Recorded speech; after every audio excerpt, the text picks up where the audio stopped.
বাংলাদেশে যে হত্যাকাণ্ড সংঘটিত হয়ে গেল, প্রায় 1000 খানেক মারা গেছে। অনেকে বলে ছাত্র আন্দোলন, বিভিন্ন জনতা এই সেই। আমার মাঝে মাঝে মনে হয় না, এটি হতে পারে আল্লাহ পাক রব্বুল আলামিন এই যারা মারা গেছে এদের মধ্য থেকে কেউ একজন আল্লাহর সত্যিকার অর্থে ওলি, আর সে মারা গেছে, আর এই জন্য এই জালেমের পতন হয়েছে।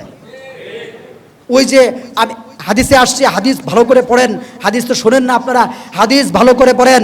হাদিসের ভিতরে আসছে, যখন কোনো মানুষকে আল্লাহ তাআলার কাছে, মানুষ আল্লাহ তাআলার কাছে প্রিয় হয়ে যায়, তখন ওই মানুষ পৃথিবীতে যা চায়, হাজার হাজার লক্ষ লক্ষ মানুষের বিপদের মধ্যে ফেলে দিয়েও আল্লাহ তাআলা ওই ব্যক্তির কথা রক্ষা করেন।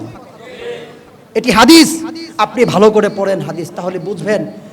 তাহলে এমন হতে পারে এর ভিতরে এমন একজন ভালো মানুষ মারা গেছে, আল্লাহর আর আরশে সয় নাই, আল্লাহ সবার মধ্য থেকে জালেমকে সরায়া দিছে। কারণ হলো যে ওই মানুষটার কথা আল্লাহর আরশে যায় লাগিয়া পড়ছে। এই জন্য আল্লাহর মদদ যে ছিল এটা অস্বীকার করার কোনো কিছু না। এটা আমাদের বুঝতে হবে যে সবসময় এরকম হয় যে সমস্ত মানুষ যারা এই ছাত্ররা, মাদ্রাসার ছাত্ররা যারা মারা গেছে, অনেকেই বারবার একটি কথা সবসময় আমি বিভিন্ন জায়গায় শুনি, বলে বেড়াচ্ছে যে হুজুররা কেউ মারা যায় নাই, ছাত্ররা কেউ মারা যায় নাই। এটি হলো আপনার যাত্রাবাড়ি মাদ্রাসার সামনের চিত্র। এখানে প্রায় 10 থেকে 15 জন ছাত্র, সবাই পাঞ্জাবি পরা এবং পায়জামা পরা শুয়ে আছে।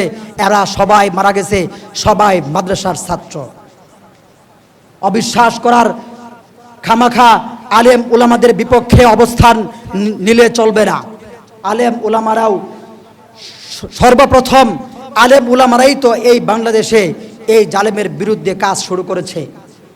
একজনের মাধ্যমে কাজ শুরু হয়েছে, অন্যজনের মাধ্যমে কাজ শেষ হয়েছে, এতটুকুই। কিন্তু উলামায়ে কেরাম যথেষ্ট পরিমাণে কাজ করেছেন, এই জন্য এটা অস্বীকার করা যাবে না।